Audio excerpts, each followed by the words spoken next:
One of the most photographed attraction facades in the world is the Haunted Mansion at Disneyland. For 50 years, guests have snapped pictures of the pristine New Orleans Square Mansion. But what about before the attraction opened, and the years leading up to its 1969 opening? Join former creative executive from Walt Disney Imagineering, Tom Morris, for a 30-minute deep dive on the development and construction of the world's most famous haunted house, Disneyland's Haunted Mansion. Please. Welcome to the stage, your ghost host with the most, Tom Morris.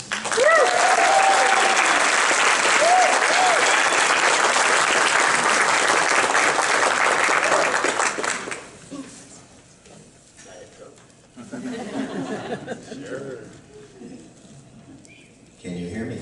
Yeah. All right. Got there. Oh, we just overloaded me with water. That's perfect. All right. The Haunted Mansion.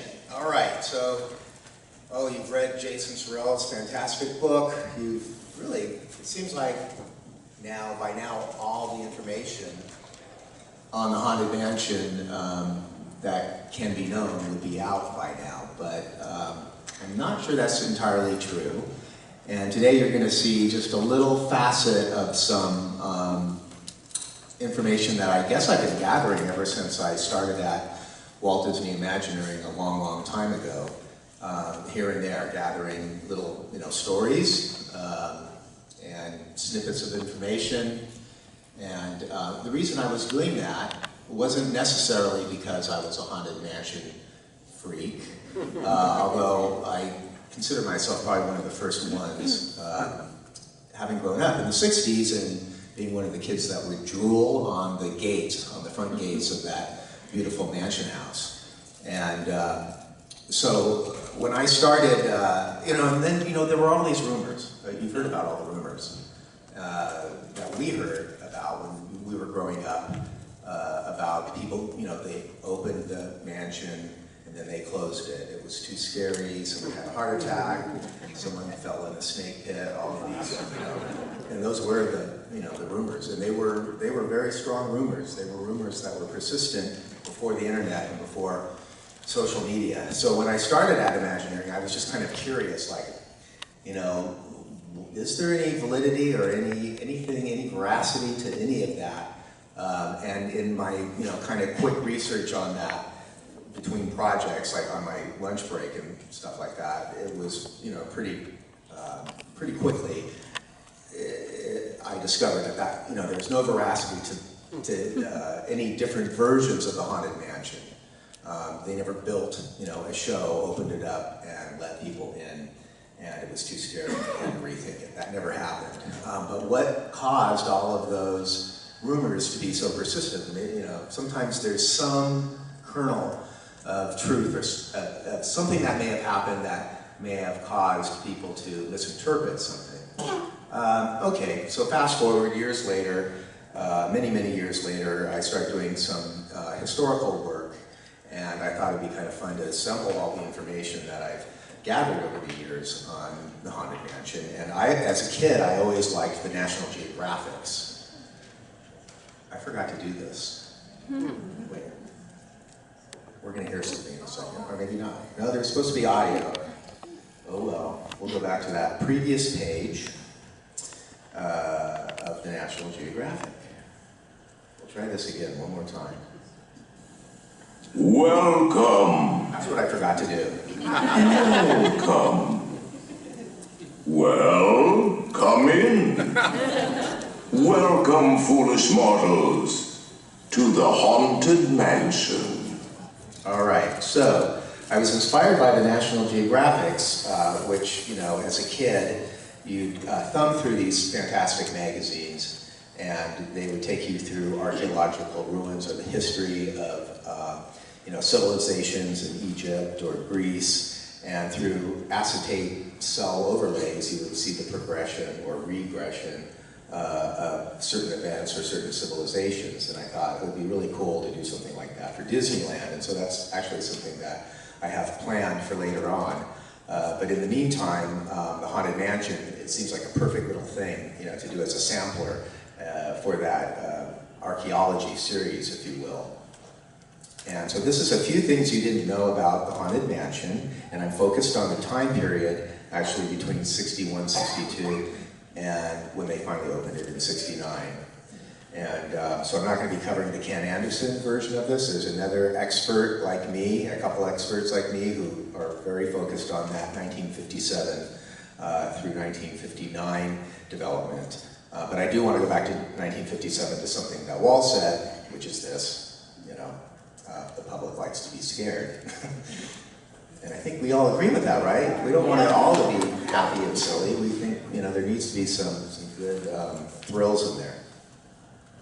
So this is what they envisioned in 1957, was a smaller New Orleans square and a smaller haunted mansion, the spooky style haunted mansion, and Walt didn't like that. So they went back to the drawing boards.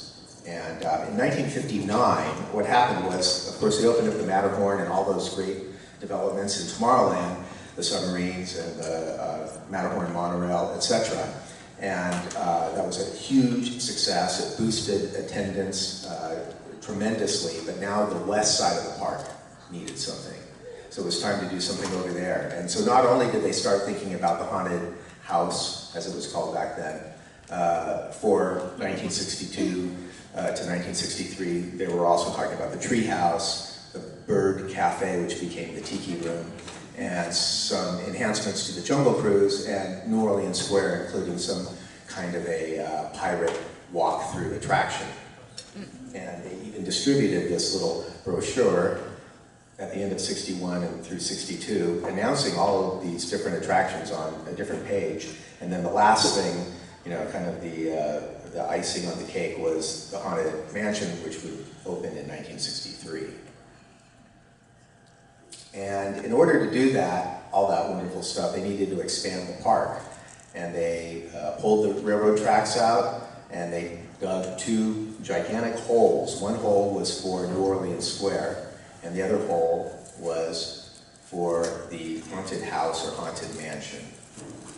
They did all that work at the same time to eliminate the amount of time that the railroad would have to be closed. And this is a tremendous amount of work suddenly, you know, that Disneyland found itself, especially considering they really didn't decide to do all of this until the end of 1961. So they now have a rerouting and new scene for the Jungle Cruise. They have a tiki room, tree house, New Orleans Square, haunted house, all on the agenda. And this is what it looked like when they finished pulling the railroad track out and digging those two big holes. Coca-Cola here.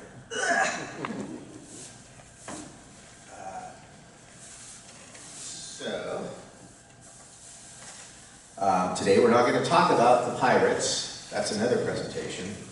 Today we're going to talk about the Haunted Mansion and what happened there between 62 and 69. The first thing I discovered was that, and it's kind of interesting because later online I would read all of these debates about, or talk or speculation about whether there were supposed to be two walkthroughs and two graveyards at the exits of either side of the Haunted Mansion. And I discovered, in fact, that that was the case, that it was intended to be two separate walkthroughs. First of all, it was very much intended to be a walkthrough. And they even started designing it as a walkthrough. And this particular sketch, I think it may have been done by Marvin Davis, but it may have actually been done by Carol Clark, who was an art director, mostly for motion pictures. He was the art director for Mary Poppins, as a matter of fact. He would have done that right after he did this. Walt asked him to take a stab at this, and so it's a layout for a walkthrough. And each stretching room would have fed one of the walkthroughs. So stretching room A would feed walkthrough A, and stretching room B would feed the other walkthrough.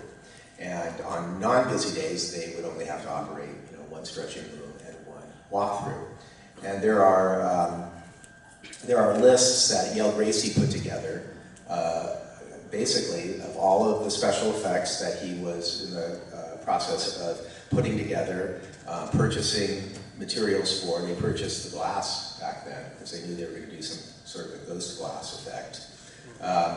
But this little piece of graveyard here, this is what I saw kind of speculation about on the internet probably 10 or 15 years ago. And I had no idea at that time whether it was true or not, but someone was speculating that maybe there were going to be two different graveyards and maybe two different exits to the attraction.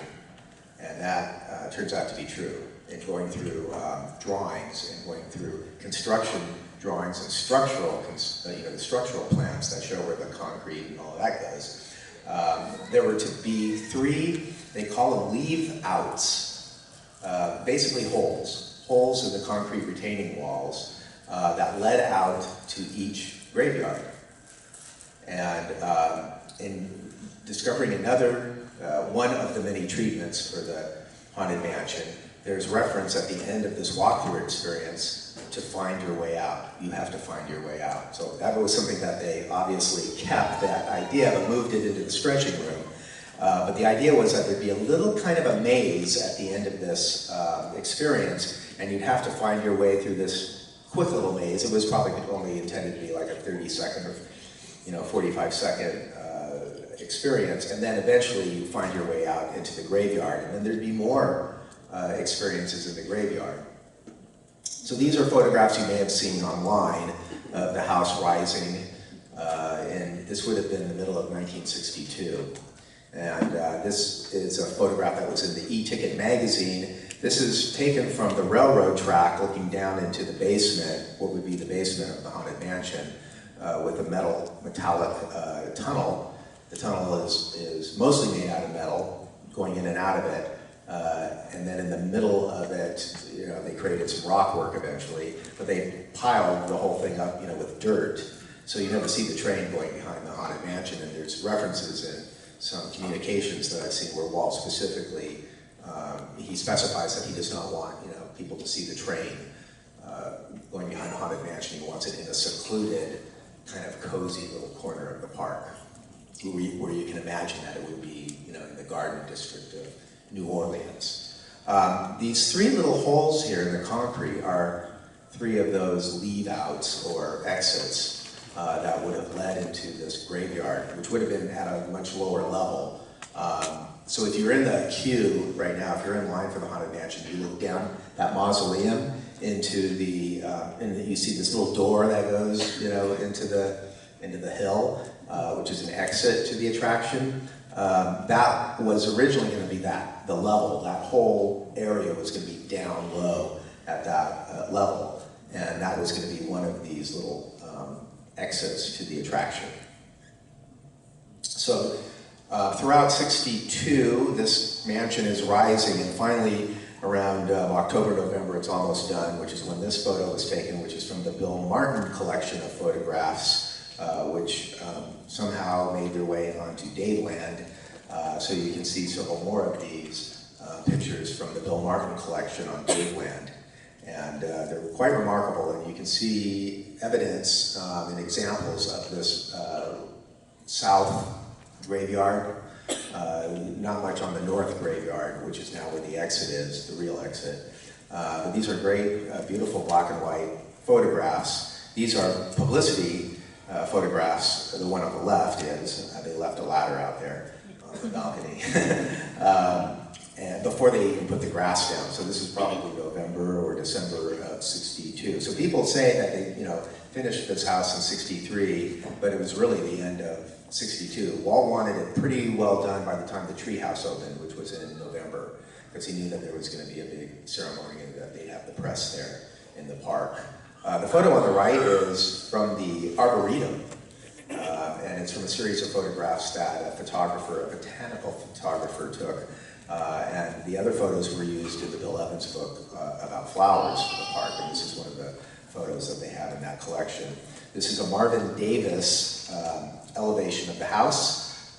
So around '61, '62, again, when they are serious about doing this, Marvin takes a stab at refining the home, and then a series of draftsmen finally sit down and draft the thing up. And why the cupola changed from a square to a hexagon at the last minute, I'm not exactly sure. I'm I'm dying to find out. I asked this gentleman here, Dean Tavolaris, the draftsman, who drafted the key elevations recently, a few months ago. He's still alive. He's more famous for being the production designer for Francis Ford Coppola. He was the designer of every single one of Coppola's films, from The Godfather all through to the, I can't remember which the last one was, but he did Apocalypse Now, and One from the Heart, and Baby Sue Got Married. He's won an Oscar, he's been nominated multiple times, and he's still around. And so I had a nice afternoon with him.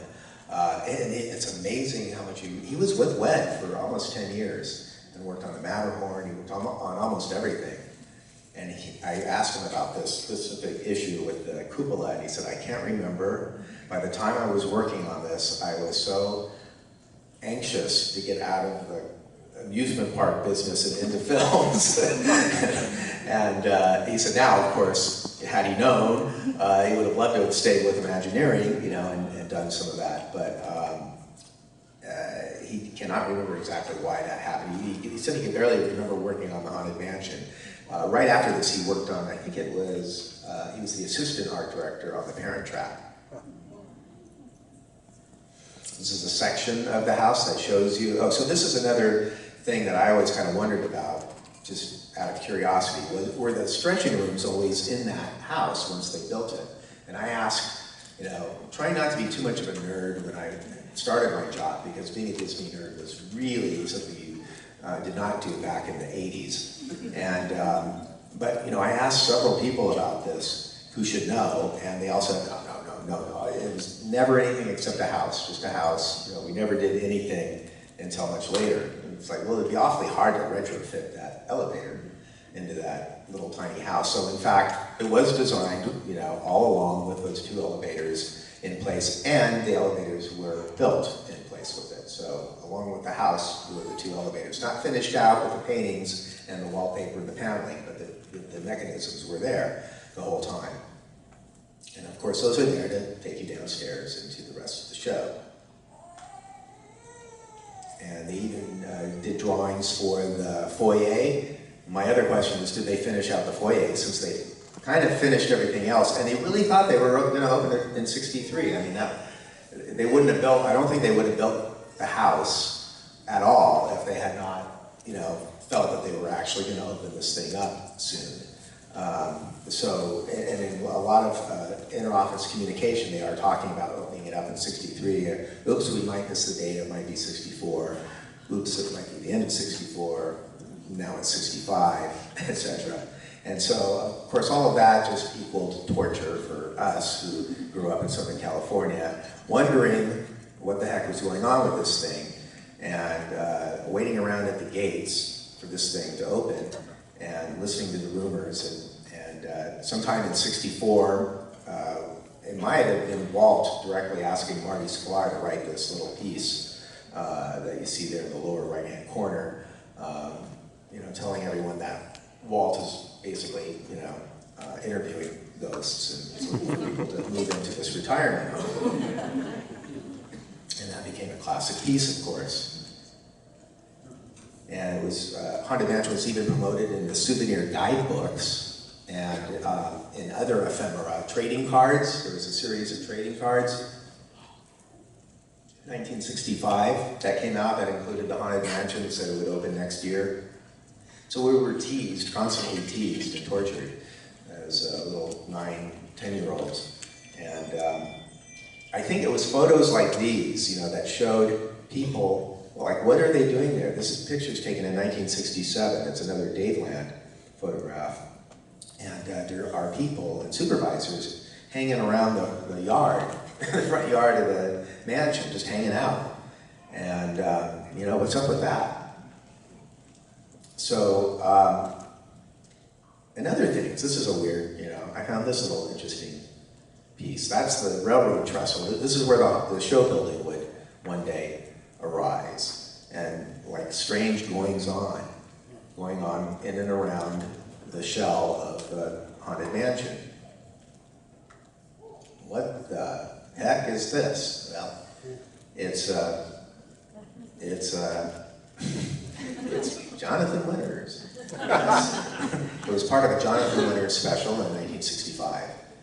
And I don't know why they chose that site. I guess it looked like a war zone. World War II, or World War I, little comedy sketch that they did back there. But things like that, things like all these photographs of people out there.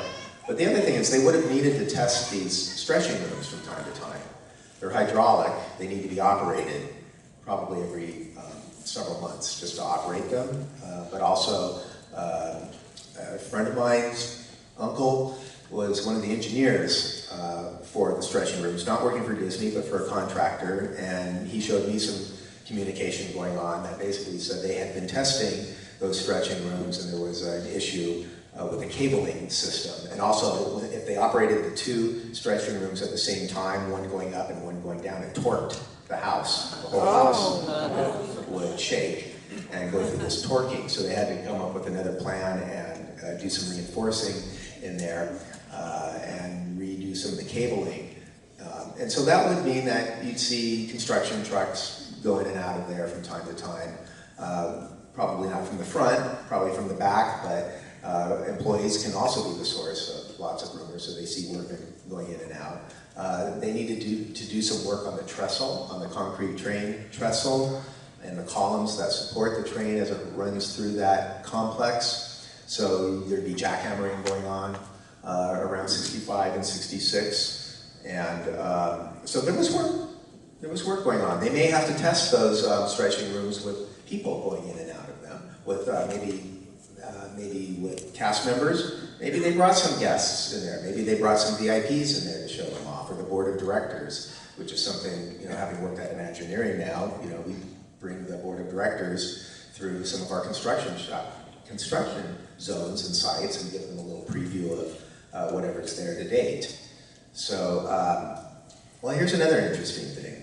In 1966, they stored the parade floats down there. In fact, when the parade went from Main Street, to the north side of, actually, I guess it went through Frontierland at that time, the floats would park there in the cavern of the Haunted Mansion.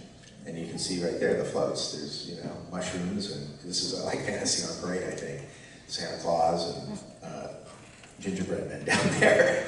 And the cast members, the entertainment cast members would take the breaks there. I think there were even locker facilities down there. So you'd see people goofing around in there, on their breaks or whatever.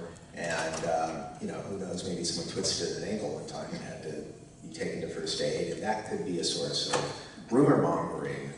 But if you ever wondered what it looked like back there, that's what it looked like. This is from a series of photos that Dick Green, the architect, took, and Dick Green took over from Bill Martin.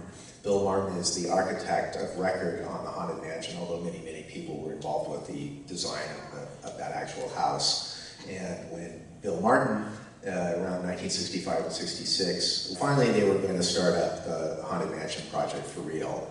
And so Vic was the architect, and they needed to go in there around the summer, I think of 68, or the autumn of 68, to do a full reconnaissance of everything that was in there, and take photographs of everything that was in there, to make sure the concrete for the trestle was okay, and there weren't any issues down there. And so I bet some of you have always wondered what is in that cavern. What does it look like in there? And well, I'm only going to show you one picture, and this is the picture that proves that the elevators, that the stretching rooms were in there the whole time. So that's stretching room number 2, elevator 2 in there. And this picture would be taken about where the corridor of haunted portraits is right now, looking back towards the elevator. And that's one of the columns that is holding the whole upper deck in place. There's 3 of those big columns that the attraction is built around. And here are some photographs of a couple of the leave-outs, those holes, the 3 holes on each side. So the one on the left is on the north side that actually shows, this is the hole that they eventually put the exit ramp through. They used one of those holes, and they filled the other 2 holes up. But if you were to go back there, back in the mid-60s, you'd actually be able to see daylight through those things down into that big cavernous room underneath the railroad track. And you see the exit down there, the north side of the Haunted Mansion exit is how it looked in 1968. And so these are some more. Oh, so this is the thing that like blows everyone's mind, is that they didn't start construction on this until February of 1969. So they do reconnaissance in 1968 down there with the photographs. And the model effort and the design effort takes place in Glendale at Wed Enterprises through the summer of '68, and it doesn't get approval from the board of directors until sometime I think in in the autumn. And so then they start doing structural drawings, and they don't actually break ground on this thing until January or February of 1969. Which is really incredible. And the working drawings for this, the finished architecture, because they had to do the second building, actually, let me zoom in. So this aerial photography, if you ever want a good source for aerial photographs, go to the UCSB aerial photography online library. It's amazing. They have great photographs from all over Southern California at different time intervals. So this is February 10th, 1969, and they've broken ground and they just started to lay some steel down there. And the working drawings for this house, the show set drawings, the architecture, they're all done like in February, March, January, February, and March of '69. Some even go into April. So it was a really, quick schedule. You may have heard about Small World only taking, 9 months or a year. And this certainly, is in the same category, if not even a little bit crazier. This is another one of the Vic Martin, from the Vic Martin collection. There's similar ones like this that you may have seen online, but this is the date, and this is what it looked like down there. And the steel is just going up. The building's not even enclosed yet, and they've got to install track in a month or two. So this picture on the lower, the lower picture there is taken from what would be the corridor of haunted portraits, looking towards those two statues that follow you, look at you. And I always love to do these kind of before and after pictures. So if I ever make this into an actual book, that would be like the Archaeology of Disneyland in general. It's going to have lots of these before and after things that are lined up perfectly. They're not good if they're not lined up perfectly. They got to be lined up perfectly. So here we go. It's now early summer 1969, and finally, we see something different, and we see some signs that they're actually going to do this thing. And it's announced in the papers, I think around March or April, that they're going to open up the Haunted Mansion finally, and all us kids are really happy finally. Whoa, okay. They have the biggest spike in attendance ever that month and that year. Do you remember when the plaques were shiny brass? They were shiny brass. And now I don't know the whole history and whether they've been replaced or not. Of course, they've kind of, gained a lovely patina over time. We have to talk briefly, you all know about the Hatbox Ghost. There's really not much sense in going. There's a little matter I forgot to mention. You must beware of hitchhiking haunts. Haunts. So that's one of the alternate tracks. There's many alternate tracks, takes, which are kind of fun to listen to. I hope someday those are all either released or actually incorporated into the house, because it would be kind of fun to hear different takes of what we're so familiar with. But on opening day, and through the first several months, maybe even a year in the Haunted Mansion, those hitchhiking ghosts behind the mirrors were not ready. So the first three that you see, they were there, but if you were to look in the mirrors, you see these kind of wispy things that Mark Davis drew up kind of at the last minute, because they realized they weren't going to get these hitchhiking ghosts ready. And so these were projected on a screen behind the mirrors, and these followed you along. And I remember that. I remember seeing those because I wrote on it in October of 1969. And when I went on it a year later, the regular hitchhiking ghosts... These grim, grinning ghosts are tagging along, determined to establish a permanent alliance with a favored mortal. You. And part of the fun thing is the first year they realize what works and what doesn't work. You know, some of the dialogue was too much, so some of the dialogue was stripped back a little bit. And they eventually put these guys in there, and even the first couple of years, they had a hard time syncing them, so sometimes you wouldn't get one in your car, or he'd be like off on the side, in between the two cars. So that took a couple of years to get worked out. One more thing, and that is there are alternate lyrics. Actually, this is the first pass, ex Sentencio's first pass at a song, and it was not called Grim Grinning Ghost, although it incorporated many elements from that song, but it was the Kook Spookin' song. And, well, I'm not going to read it and sing it along, but you can see here the similarity in some of the lyrics and the difference in some of the lyrics. And so, indeed, there are many more discoveries to be made in the future about the Haunted Mansion. The story's not over yet. There's many more tales and many more fun things that will be revealed in years to come. And I hope to be part of some of that. And but at any rate, I'm sure a lot of this will get out there. Now, I will raise the safety bar, and a ghost will follow you home. So that concludes my presentation.